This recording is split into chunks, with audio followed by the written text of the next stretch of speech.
जय हिंद साथियों, देखिए फिर से आपके सामने लेकर हाजिर हैं एनटीपीसी रेलवे का प्रीवियस ईयर पेपर का सॉल्यूशन। और आज हम मेन रूप से 4 फरवरी 2021 को फर्स्ट शिफ्ट में हुए जितने भी मैथ के इंपॉर्टेंट क्वेश्चन हैं उन सभी क्वेश्चन को बारी बारी से डिस्कशन करेंगे। तो आप ध्यानपूर्वक सुनिएगा और जो भी आपको फॉर्मूले, जो भी ट्रिक्स या जो भी कॉन्सेप्ट बताऊँगा उसको आप नोट करते जाइएगा, ठीक है ना, क्योंकि बहुत ही इंपॉर्टेंट चीज़ें जो भी मैं बताऊँगा वो एग्जाम के पॉइंट ऑफ व्यू से है। और ये देखिए क्वेश्चन जो हम करवा रहे हैं ये किरण पब्लिकेशन का एनटीपीसी का जो प्रीवियस ईयर पेपर है ना, वॉल्यूम 1 का, उसका करवा रहे हैं CBT 1 पेपर का, ठीक है ना। तो आप ध्यानपूर्वक देखिएगा। और 4 फरवरी 2021 के फर्स्ट शिफ्ट का पहला क्वेश्चन आपके सामने है। देखिए हम इसको पढ़ रहे हैं, ठीक ना, स्क्रीन पे आपके सामने दिखेगा। पहला क्वेश्चन देखो क्या है भाई, बोल रहा है यदि sec theta minus cosec theta बराबर 0 है तो 2 sine 2 theta minus 3 cos 2 theta का मान क्या होगा। तो देखिए दिया हुआ कितना है, sec theta minus cosec theta, यही दिया हुआ ना, बराबर कितना है 0 दिया हुआ, ठीक है ना, बराबर 0 दिया हुआ है। अब देखो आपसे पूछा क्या गया है, 2 sine 2 theta, 2 sine 2 theta minus 3 cos 2 theta, minus 3 cos 2 theta, यही तो पूछा गया ना। तो अब देखो हम इसको क्या करेंगे, पहले नंबर क्या करेंगे, इसको हम यदि सेक थीटा को बराबर उधर कर देंगे कोसेक थीटा हो जाएगा, तो कोसेक थीटा हो जाएगा। अब सेक थीटा को हम क्या कर सकते हैं, उसको उलट के लिख सकते हैं 1/कोस थीटा बराबर, और इस कोसेक थीटा को क्या लिख सकते हैं 1/साइन थीटा लिख सकते हैं ना, इतना तो लिख सकते हैं। अब देखो क्रॉस मल्टीप्लिकेशन करो, नहीं तो देखो इसको साइन थीटा को यहाँ ले लाओ क्रॉस मल्टीप्लिकेशन करके, साइन थीटा बटे कोस थीटा को यहीं रहने दो, कोस थीटा बराबर ऊपर उधर क्या बचा, कुछ नहीं तो 1 बचा है, एक ही बचा हुआ। अब देखो साइन थीटा बटे कोस थीटा का मान क्या होता है, टेन थीटा होता है, टेन थीटा बराबर 1 आ रहा, तो थीटा का मान यहाँ से निकालोगे कितना डिग्री आ जाएगा 45 डिग्री, बस हो गया खेला खत्म। अब थीटा का मान 45 डिग्री आ गया तो यहाँ पर नहीं बैठा के निकाल लेंगे, तो यहाँ पर क्या बैठाएंगे 2 इंटू साइन 45 इंटू 2 कितना होगा साइन 90 डिग्री, साइन 90 डिग्री का मान क्या होता है 1 होता है, समझ में आया। देखो 2 साइन 2 थीटा है, 2 into sine 2 theta, sine 2 into theta का मान 45 डिग्री, 45 दूना 90 डिग्री हो जाएगा, साइन 90 डिग्री का मान क्या होता है 1 होता है, तो 2 into 1 minus 3 into cos 2 theta, cos 2 into theta का मान 45 डिग्री, तो कोस 90 डिग्री, कोस 90 डिग्री का मान कितना होता है भाई, कोस 90 डिग्री का मान 0 होता है ना, कोस 90 डिग्री का मान 0 होता है तो 0 लिख देंगे। अब देखो 2 माइनस 0 कुछ नहीं है, 3 गुने 0 0 होता है, तो बराबर कितना आ जाएगा 2, इसका जो है वो करेक्ट आंसर हो जाएगा। ऑप्शन नंबर कौन है, ऑप्शन नंबर 2 हो जाएगा। ठीक, समझ में आ गया ना, बस कुछ नहीं करना था, ऐसे ही करना था। देखो ना आपके सामने सब क्वेश्चन बताएंगे, सब एनटीपीसी का एकदम हलवा सवाल है। ये खत्म हो गया, अब डिलीट करते हैं, इसको मिटा रहे हैं। अगला क्वेश्चन नंबर 5 पे देखो दिया हुआ, क्वेश्चन नंबर 5 में दिया हुआ, ठीक ना, इसको मिटा रहे हैं, आप छाप लीजिएगा वीडियो पॉज करके। ठीक, देखो क्वेश्चन नंबर 5 क्या बोलता है भाई, क्वेश्चन नंबर जो है 5 बोल रहा कि यदि x बराबर 12 और y बराबर 7 है, ठीक है ना, x बराबर 5 नंबर क्वेश्चन है, x बराबर 12 दिया हुआ है और y बराबर जो है 7 दिया हुआ, ठीक। तो पूछ रहा है आपसे x square plus y square minus x y upon मतलब बटे x cube plus y cube. अब देखो एक्स कुछ नहीं करना, बैठाना है भाई, तो एक्स का मान क्या होगा 12 के स्क्वायर प्लस 7 के स्क्वायर माइनस 12 गुने 7 बटे 12 का क्यू प्लस 7 के क्यू, खेला खत्म। ये नहीं बनेगा, इसका आंसर आप लोग खुद बताइएगा कितना होगा। देखो 144 हो जाएगा प्लस 7 माइनस 84 बटे 12 का क्यू कितना होगा, हो जाएगा 1728 होता है ना, हाँ 1728 ही होता है, प्लस 343। देखो 7 के क्यू 343, 12 के क्यू करोगे तो 144 गुना 12 करोगे 288, 144 8 बढ़ के 2 बाकी 1728 ही आ रहा है ना, हाँ चलो ठीक है, इतना ही आ रहा है। तो आप कैलकुलेशन करके बताइएगा, ऑप्शन आपके सामने दिख रहा हो क्या इसका आंसर होगा, ठीक है ना, ईमानदारी पूर्वक कम से कम इतना कर लो भाई, ठीक ना। अब इसको मिटा रहे हैं, ठीक, अब इस चीज़ को मिटा रहे हैं। देखो आगे क्वेश्चन क्या बोला गया है, देखो क्वेश्चन नंबर 6 बहुत ही बढ़िया सवाल है मेरे दोस्त। क्वेश्चन नंबर 6 जो है बहुत ही बेहतरीन सवाल है।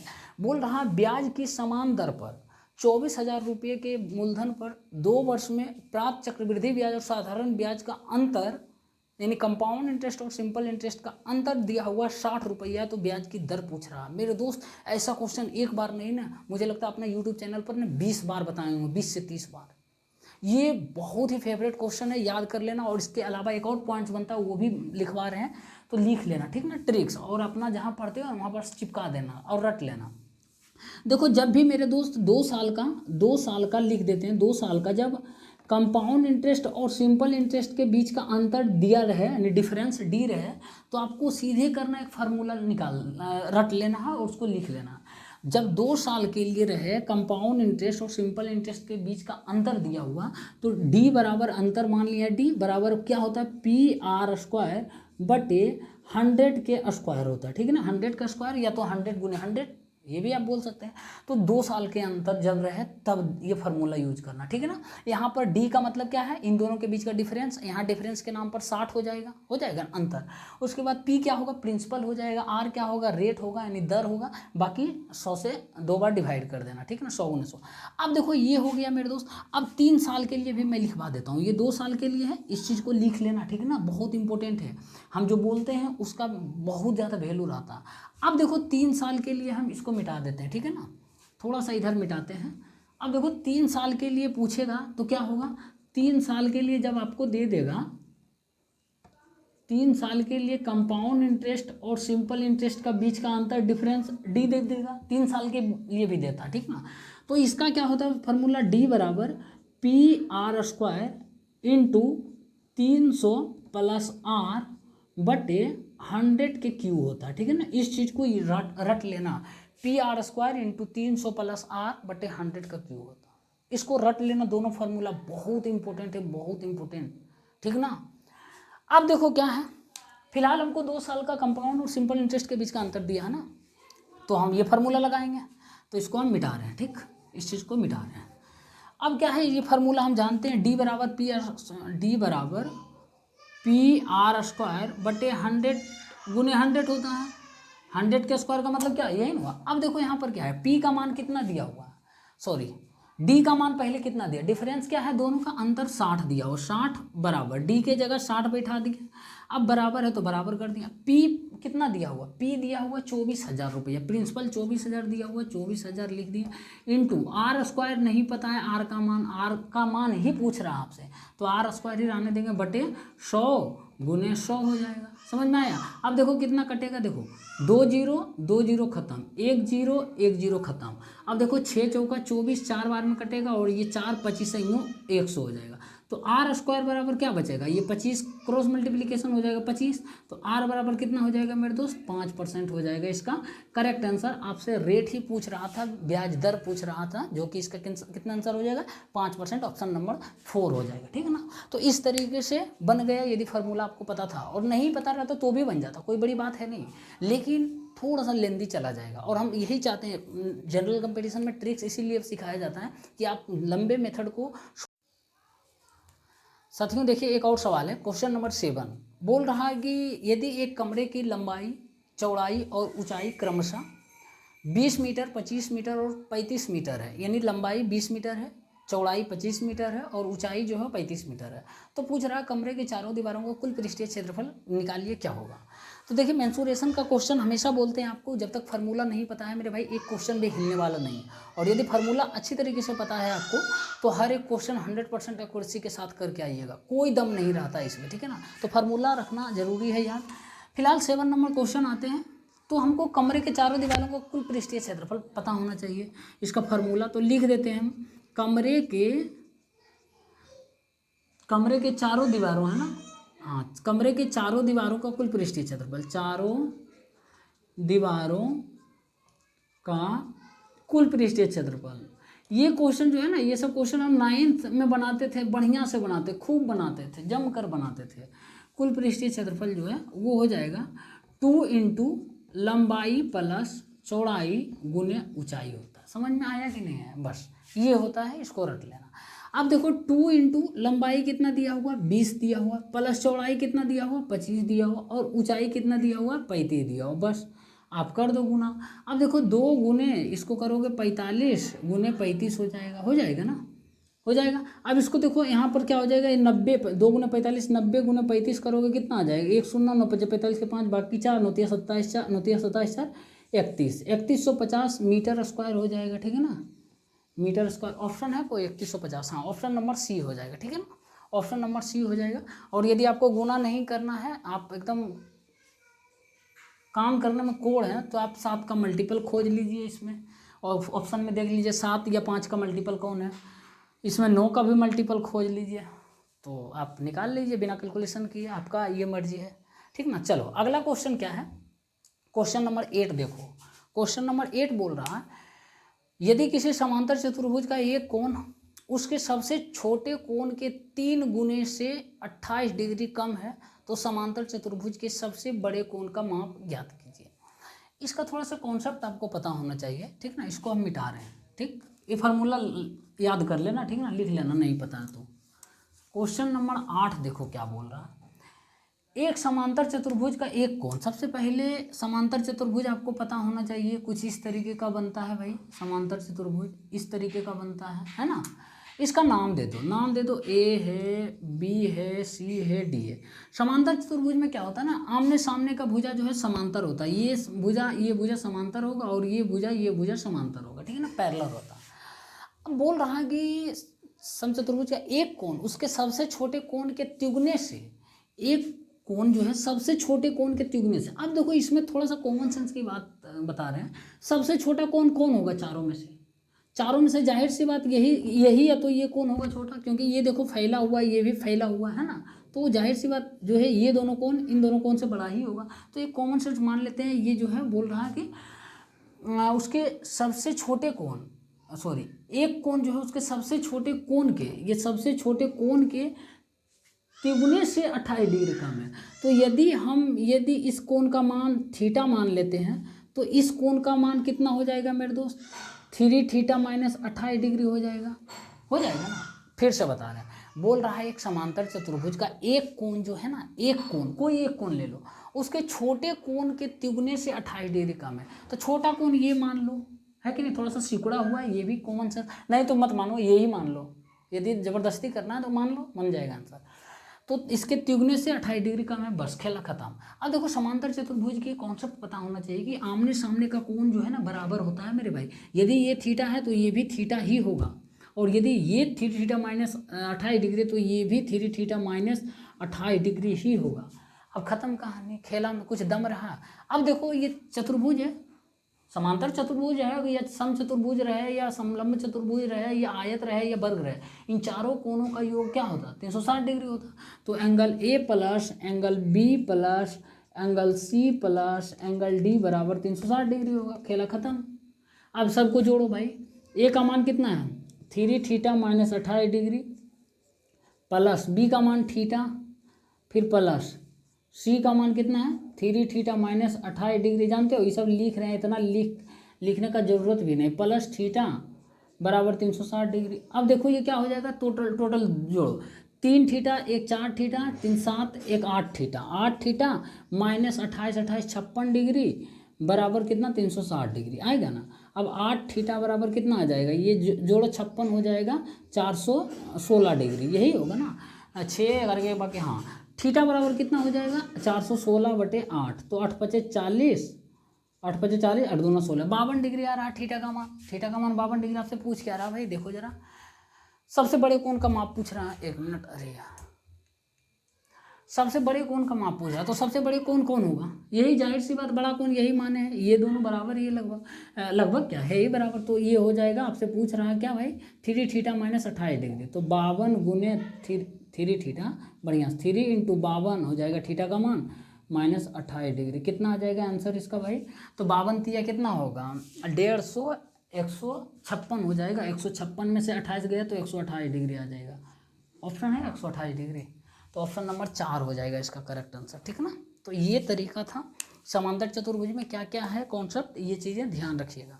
पहला नंबर तो आमने सामने की भुजा बराबर समांतर होनी ही चाहिए, ठीक है ना। ये भुजा के समांतर ये होना चाहिए और ये भुजा के समांतर इसके सामने वाला भुजा होना चाहिए, और आमने सामने का कोण जो है बराबर होना चाहिए। यदि ये एंगल अल्फा है तो ये भी अल्फा, यदि ये बीटा है तो ये भी बीटा होगा।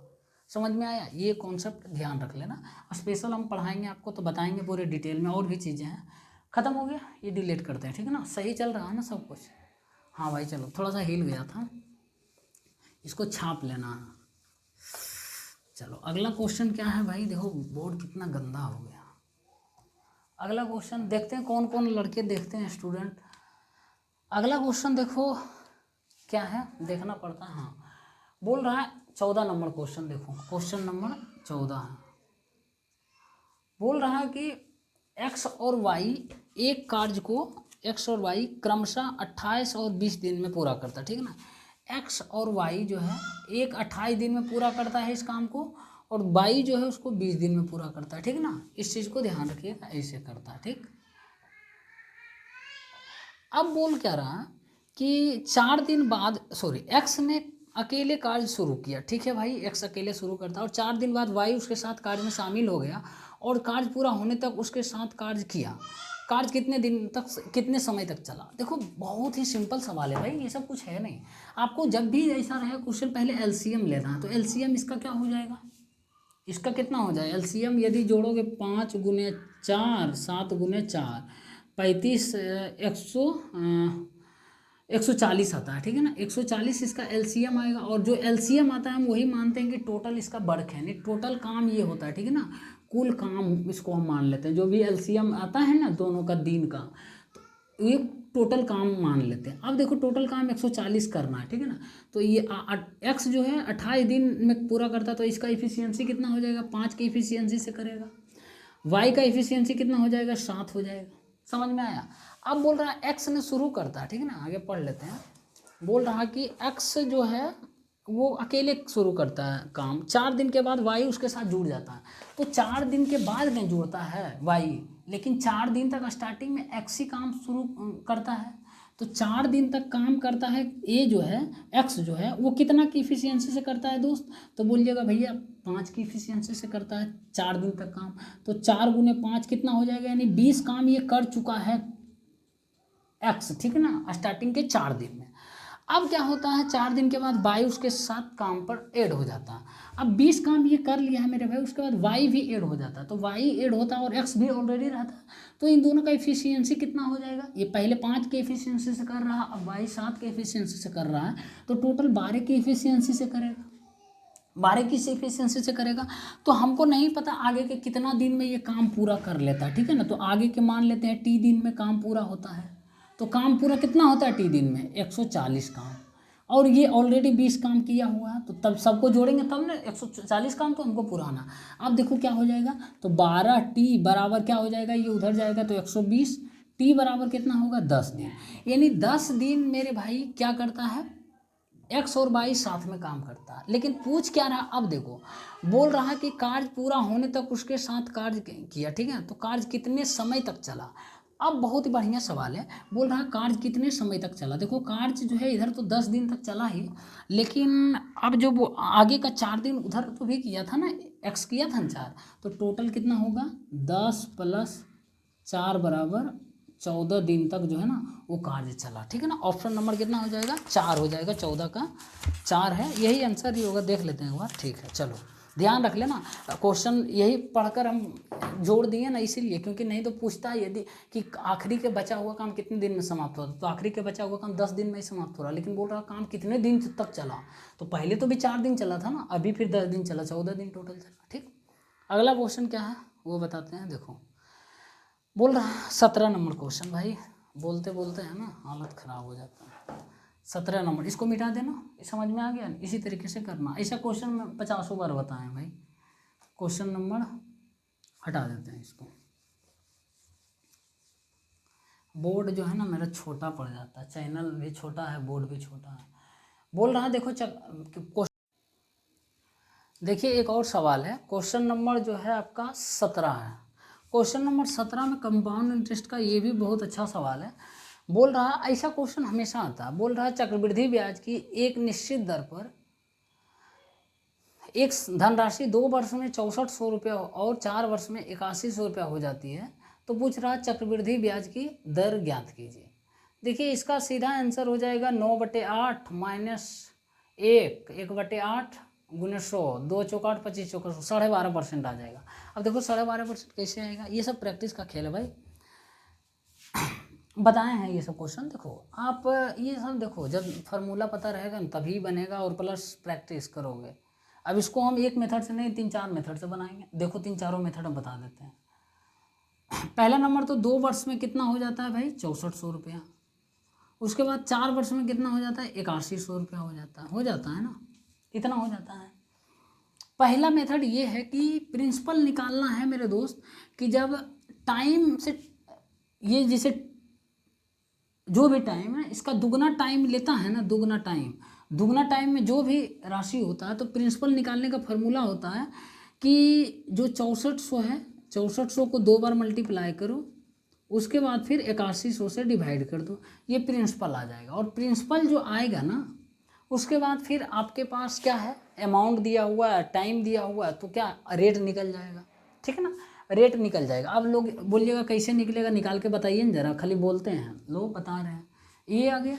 अब प्रिंसिपल इतना है, मान लेते हैं, रहने देते हैं, हम कुछ नहीं करेंगे।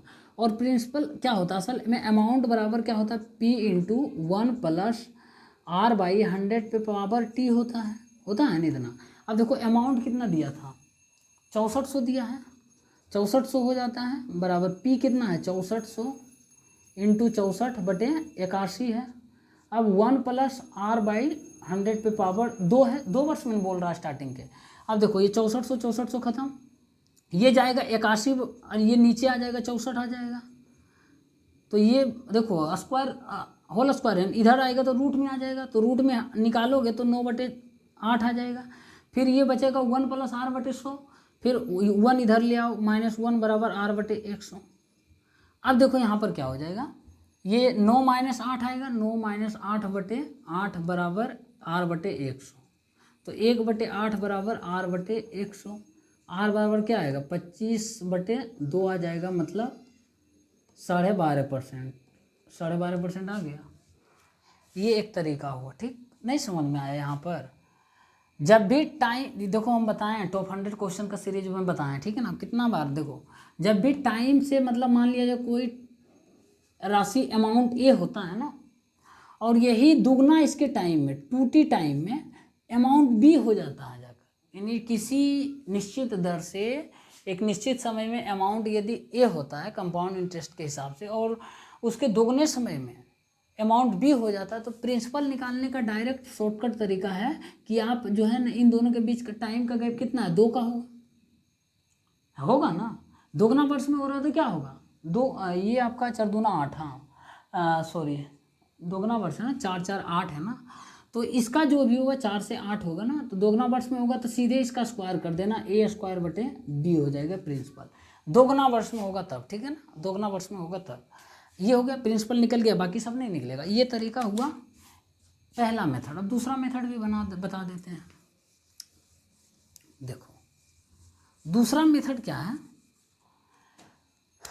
देखो 2 वर्ष में कितना हो रहा था, 6400, फिर 4 वर्ष में कितना हो रहा था, 8100 हो रहा था। अब देखो मान लिया जो कोई जो है राशि 6400 रुपया था, ठीक है ना, 6400 से 8100 उसको बनने में कितना टाइम लग गया, 6400 से 8100 बनने में 2 वर्ष एक्स्ट्रा लगा है, यानी 2 साल एक्स्ट्रा लग गया, ठीक है ना, 2 साल। इस 2 साल में कितना अमाउंट बढ़ा है, तो कितना गुना से बढ़ा है, तो बोलिएगा भैया कितना गुना से बढ़ा है, ये बढ़ा है आपका 81/64 से गुना से बढ़ा है। देखो इसमें 81/64 करो, देखो 8100 आ रहा है, बस कुछ नहीं करना।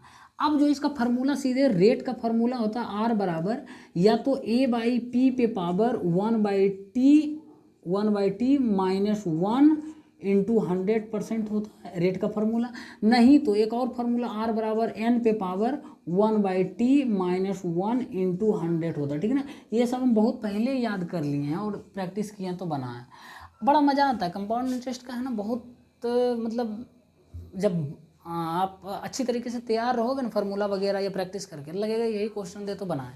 अब देखो ए का मतलब अमाउंट होता है, पी का मतलब प्रिंसिपल होता है, बट पावर 1/t, टी का मतलब टाइम होगा यहाँ पर। अब या तो ये लगाओ या तो ये। अब देखो यहाँ इतना गुना हो गया 81/64 गुना, तो एन का मान यहाँ क्या हो जाएगा, एन का मान यहाँ पर 81/64, आर बराबर हो जाएगा 81/64 पे पावर कितना होगा 1/t का मान कितना है, टाइम 2 साल है ना, 2 साल में ही तो भाई बढ़ा है ना, 2 साल है ना, तो 2 - 1 इंटू 100 हो जाएगा। अब देखो ये कितना हो जाएगा, इसका स्क्वायर रूट, पावर 1/2 क्या है, स्क्वायर रूट ही है तो ना, एक 9 इसका हो जाएगा, इसका 8 हो जाएगा, 9/8, और ये -1 है, ये तो रहेगा, बाकी चीज़ें क्या हुआ, 9 - 8/8 इंटू 100 कितना आ जाएगा, 1/8 इंटू 100, 12.5% आया है, वही आया ना रिजल्टेंट। ये तरीका हो गया दूसरा। नहीं तो ये भी तरीका अपना लो आप, लो आर बराबर कितना होता है, A/P, ए का मान कितना है, अमाउंट क्या हो जाएगा, अमाउंट यहाँ पर क्या हो रहा, 8100 हो रहा ना, तो लिखो 8100 बटे प्रिंसिपल कितना हो जाएगा इसके लिए, प्रिंसिपल 6400 हो जाएगा इसके लिए, तो 6400 पे पावर 1/t का मान कितना है 2 साल में, -1 इंटू 100 हो गया, खेला खत्म। असल में जो है ना ये A/P को ही n बोला जाता है, ठीक है ना, कितना गुना हो रहा तो A/P को ही n बोला जाता है, ठीक है ना। तो ये 3 4 मेथड आपको बता दिए, जो समझ आया उसको अडोप्ट कर ले, लेकिन हम बोलते हैं सभी मेथड ध्यान से रखना, ठीक। देखिए एक और क्वेश्चन है, क्वेश्चन नंबर 22 है, question number 22 profit and loss का है, बहुत ही सिंपल सवाल है। ये भी बोल रहा है एक टेलीविज़न निर्माता एक टीवी सेट को 24,750 रुपये में बेचकर 10% का लाभ कमाता है। यदि उत्पादन लागत में 15% की वृद्धि होती है तो 15% लाभ प्राप्त करने के लिए उसे टीवी सेट का नया विक्रय मूल्य कितना रखना चाहिए। तो देखो नया विक्रय मूल्य कितना रखना चाहिए, पहला नंबर तो इसमें देखो लास्ट में हमको 15% बोल रहा है लाभ प्राप्त करना है, तो 115/100 से मल्टीप्लाई होगा जो भी होगा, यानी 23/20 होगा, यानी 23 का मल्टीपल होना जरूरी है। जो भी ऑप्शन होगा 23 का मल्टीपल आप चेक करके निकाल लीजिए, 23 का मल्टीपल जो भी होगा आ जाएगा आंसर, ठीक है ना। और यदि 2 ऑप्शन मिलता है 23 का मल्टीपल 2 1 से अधिक, तो आप कैलकुलेशन तो करना पड़ेगा, रिजल्ट लाना ही पड़ेगा। फिलहाल देखो बोल रहा कि 24,750 रुपये बेचता है ना, तो उसको 10% का लाभ मिलता है, यानी इसके पहले जो है क्रय मूल्य इतना से कम होगा, 24,750 से कम होगा। देखो तो 110 का वैल्यू कितना दिया हुआ है, 24,750 है, 24,750 समझ में आया। देखो 24,750 रुपये में बेचने पर 10% का लाभ होता है, इसका मतलब कीमत पहले और कम था, इसका जो है कॉस्ट प्राइस इतना से कम था, इतना लाभ में बेचा तब नहीं इतना में बेचा। अब 100% का वैल्यू निकाल लो यहाँ से, तो 100% का वैल्यू यानी कॉस्ट प्राइस ही निकालने के लिए बोल रहे हैं, तो 24,750 बटे 110 इंटू 100 हो जाएगा। अब देखो 1 0 खत्म, इसको काटोगे 11 दूना 22, 11 दूना 22, 11 5 55, तो 225, और उधर डबल 0 है 100 का, ठीक ना। ये क्या आ गया मेरे दोस्त, कॉस्ट प्राइस, कॉस्ट प्राइस का मतलब 100%, यही है ना क्रय मूल्य। अब बोल रहा है यदि उत्पादन लागत में 15% की वृद्धि होती है, भाई कॉस्ट प्राइस ठीक है ये है, यही तो इसका मेन रूप से उत्पादन लागत हो जाएगा ना, तो इसमें बोल रहा है 15% की वृद्धि होती है, ठीक है ना, 15% की वृद्धि होती है, मतलब 115/100 इतना परसेंट की वृद्धि हो रहा है। अब बोल रहा है उसे 15% लाभ प्राप्त करने के लिए विक्रय मूल्य कितना होना चाहिए, तो 15% ये हो गया। अब इसको टोटल खर्च इतना बैठ रहा, तो इस पर इसको 15% लाभ प्राप्त करना था, यानी 115/100 यही होगा ना। अब देखो 2 0 खत्म हो जाएगा ना। अब देखो ये करोगे 25 नमा 2 25, 25 चौका 100, ये हो गया। अब करो भाई लो ये कर लेना आप, 115 गुना 115 करोगे तो कितना आएगा, तो 225 आ जाएगा, 25 2 बचेगा, 120 122 आ जाएगा, इतना आएगा 12,225। फिर 9 से मल्टीप्लाई करोगे तो 9 5 45 के 5 बाकी 4, 9 दूना 18, 4 22 के 2 बाकी 2, 9 दूना 18 2 20 के 0 बाकी 2, बरनमा टोटल से 110 इतना आ रहा बटे 4 आ रहा, ठीक है ना। अब इसको डिवाइड कर दो, 4 दूना 8 आ रहा, हाँ 4 दूना 8, 4 सत्ती 28, 4 दूना 8, 4 सत्ती 28, 2 4 5 20, 4 छक्की 24, 4 दूना 8, 4 5 20, 27,506.25 आ रहा, 27,506 6.25 आएगा, कुछ गड़बड़ है। 27 आ रहा है ना, 27, तो यही इसका आंसर होगा, ठीक है ना। स्टार्टिंग के 27 आ रहा है, कुछ कैलकुलेशन में हम गड़बड़ कर रहे हैं, ठीक है ना। इस चीज़ को आप देख लेना। बाकी 0.25 ठीक है। देखो फिर से करते हैं। 4 दूना 8, 3 4 सती 28, 2 4 पच्चे 20, ठीक है ना। 4 छकी 24, 4 दूना 8, 4 पच्चे 20, 27 56 कुछ ऐसे ही आएगा भाई, ठीक है ना। 27 ही आएगा स्टार्टिंग में। ऑप्शन ए ही होगा। देख लेते हैं इसका आंसर। 22 का 22 का 2 है, 29 है। 1 मिनट देखते हैं भाई, रुको, इसका कुछ गड़बड़ तो नहीं करके दिया। 22 नंबर का आंसर हो जाएगा, ठीक है। 25 इतना है, ठीक है। इतना तो मेरा भी आया है। और ठीक है, टीवी ठीक है, इतना कर दिए हैं, इतना आया, ठीक है भाई, कोई दिक्कत नहीं। लगता है गड़बड़ कर रहा है कैलकुलेशन में, नहीं तो हम ही गड़बड़ कर रहे होंगे, है ना। यहाँ पर जो है ना कुछ गड़बड़ कर रहे हैं, गुना करने में हम गड़बड़ कर रहे होंगे। वही आंसर हो जाएगा। ऑप्शन नंबर बी होगा, 29,756.25। हम ये गड़बड़ कर रहे हैं, 115 का स्क्वायर करने में गड़बड़ कर रहे हैं। तो 15 का स्क्वायर करेंगे 225 आएगा, बाकी 2 बचेगा, 130 2 132 आएगा ना। हाँ 132 आएगा, गुने 9 9 5 45 के 5, बाकी 4 9 18 4 22 के 2, बाकी 2 18 2 20 के 0, बाकी 2 13 नंबर 17 से 119/4 आ रहा, ठीक है ना। इतना आएगा भाई, 119,025/4 आएगा। तो 4 दूना 8, 3 4 नंबर 36, 4 सती 28, 4 पचे 20, 4 छक्की 24, 4 दूना 8, 4 पचे 20, इतना आ गया ना। 29,756 पॉइंट कितना, हाँ 25। हम जो है ना इसके स्क्वायर करने में गड़बड़ कर दिए थे, ठीक है ना। तो ध्यान रखना, स्क्वायर इस बार बढ़िया से किए, इसे डायरेक्ट करेंगे, ठीक है ना। देखिए क्वेश्चन नंबर जो है वो है 28, 28 नंबर। देखिए मेरा फेवरेट क्वेश्चन है, स्टैटिक्स का बहुत बढ़िया क्वेश्चन है। क्वेश्चन नंबर कितना है, 28 है। बोल रहा मेरे दोस्त, निम्नलिखित आंकड़ों की माध्यिका और बहुलक का अंतर ज्ञात कीजिए।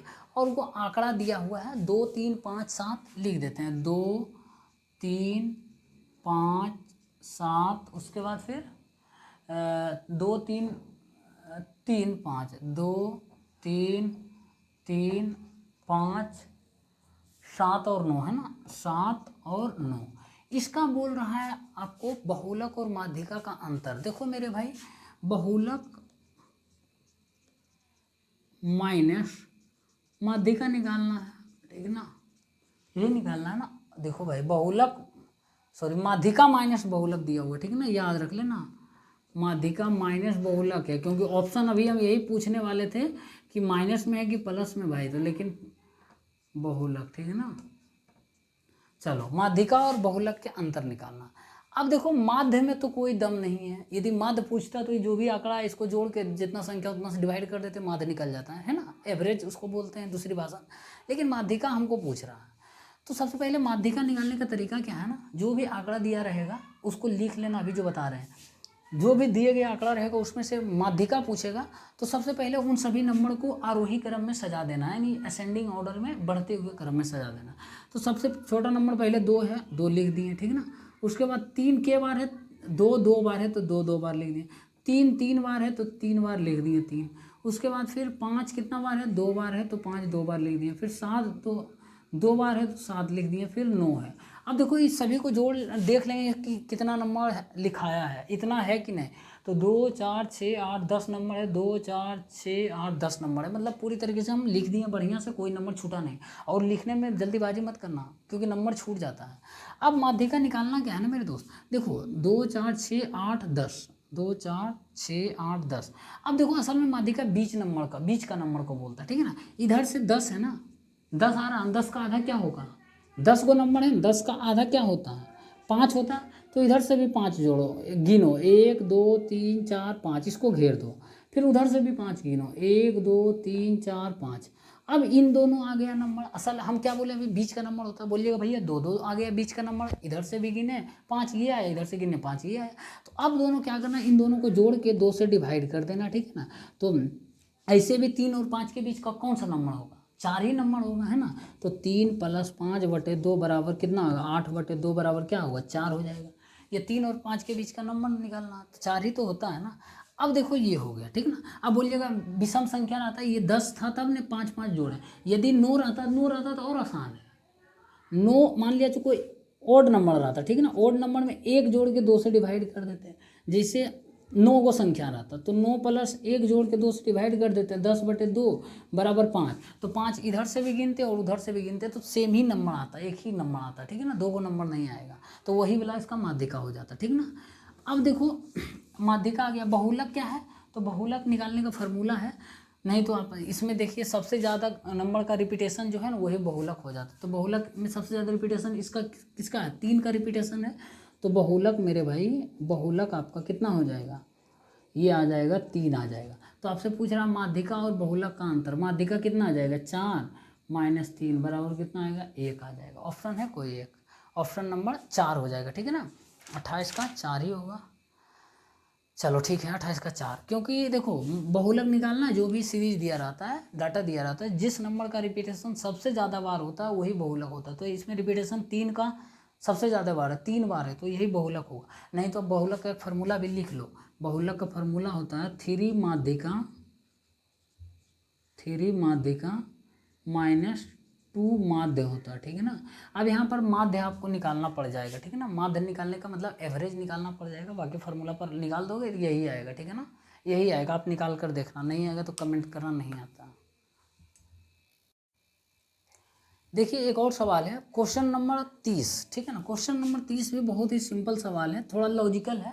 बोल रहा सोहन ने अपने खर्चों में 25% की कमी की, बाद में उसने खर्चों में 10% की और कमी की, उसके खर्चों में कुल मिलाकर कितने प्रतिशत की कमी होगी। तो बहुत ही सिंपल सवाल है। बोल रहा 25% की कमी करता है सोहन, ठीक है ना, सोहन नाम का बच्चा है और इसका खर्च में जो है 25% की कमी होता है, मतलब 1/4 की कमी करता है, 1/4 की क्या करता है, कमी करता है। तो मान लेते हैं पहले खर्च करता था सोहन जो है वो 4 रुपया करता था, अब जो है कितना कर रहा, अब खर्च कर रहा 1 रुपया खर्च, सॉरी 3 रुपया कर रहा ना। 4 रुपये पहले खर्च करता, अब 4 में से 1/4 की कमी कर रहा है मेरे दोस्त, यानी 1 रुपया की कमी कर रहा।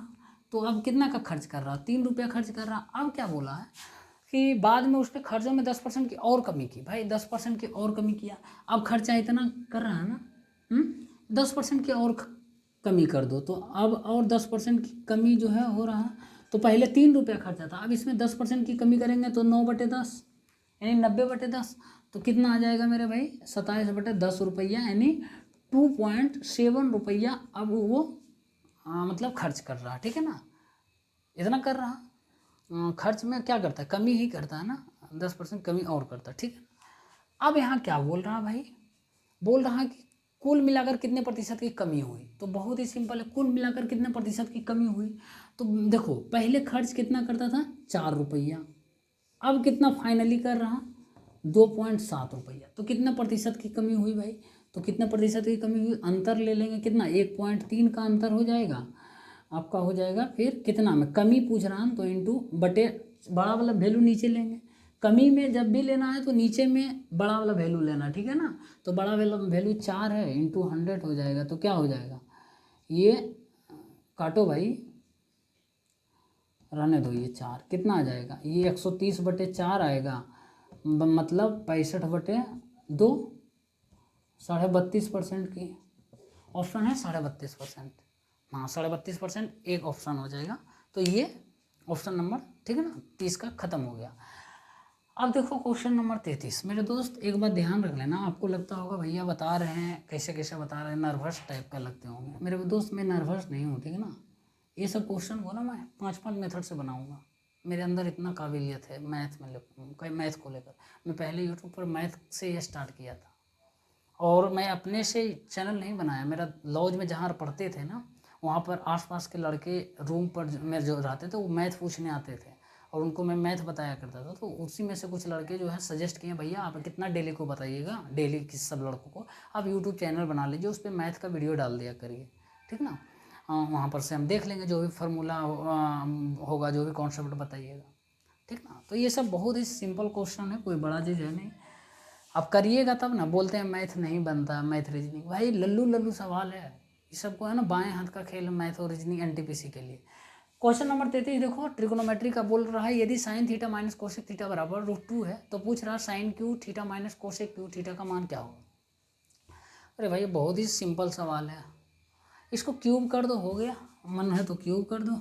देखो sine theta minus cosec cube है ना, sine theta minus cosec cube, cosec theta बराबर √2 है। तो पूछ क्या रहा है, sine cube theta minus cosec cube theta, sine cube theta minus cosec cube theta का मान क्या हो।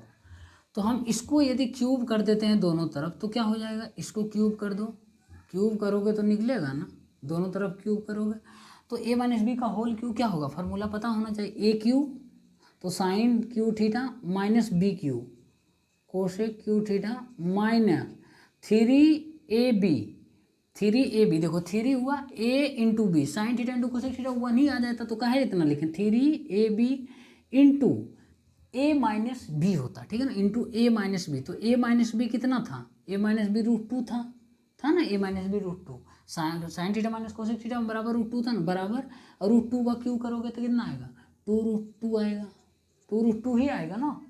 अब देखो ये क्या होगा, तो sine cube theta minus cosec cube theta बराबर क्या आ जाएगा, 2√2, ये उधर चला जाएगा प्लस 3√2 हो जाएगा ना, नहीं समझ में आया, 3 इंटू 1 इंटू √2 क्या होगा, 3√2 माइनस में उधर चला जाएगा प्लस में हो जाएगा तो कितना आ जाएगा, 2√2 प्लस 3√2 कितना 5√2, और आपसे यही पूछ रहा था 5√2, इसी का मान पूछ रहा था, sine cube theta minus cosec cube theta बराबर 5√2। ये हो गया इसका आंसर, ऑप्शन है कोई ऑप्शन देखो 5√2, ऑप्शन नंबर 4 हो जाएगा। यदि ये तरीका नहीं पसंद आया तो एक और बता देते हैं, देखो sine cube sorry sine theta minus cosec theta बराबर √2 है ना, क्या करें भाई, अरे यही रहने दो, यही सबसे अच्छा तरीका, ठीक है ना, फंस जाओगे उसमें, फिर x-1/x पे हमको बताना पड़ेगा, ठीक है ना, फिर कभी आएगा कोई अच्छा मेथड, ठीक है ना, ख्याल उस वक्त तो बता देंगे, ठीक, रहने देते हैं भाई, आज के क्लास यहीं समाप्त करते हैं, बाकी अगले क्लास में जो भी होगा ना वो हम निपटा देंगे, ठीक है ना। चलिए मिलते हैं नेक्स्ट क्लास में, तब तक के लिए आप सभी लोगों का तहे दिल से धन्यवाद। कितने लोग लाइव अंत तक देखे हैं वीडियो को जरा बताइएगा कमेंट बॉक्स में, और कैसा लगा ये सेशन, ठीक है ना, पसंद आया तो बताना जरूर भाई, ठीक है ना, चलो।